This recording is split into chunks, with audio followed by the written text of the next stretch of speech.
In this video, we're going to show a variety of mallets for cutting holes in fabric assemblies.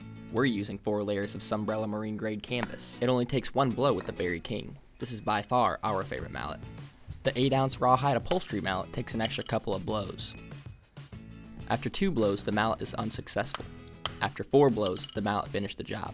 Make sure to use a solid surface that doesn't vibrate, and always use a cutting block when cutting holes. For us, we're on cement flooring. Here we're using the dead blow mallet.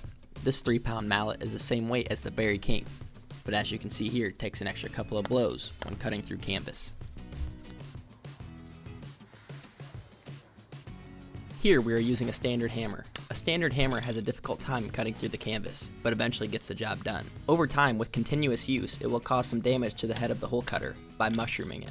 Sailrite has the mallets and a variety of hole cutters for your next DIY project. If you have questions about any of these tools, feel free to contact Sailrite. Thanks for watching.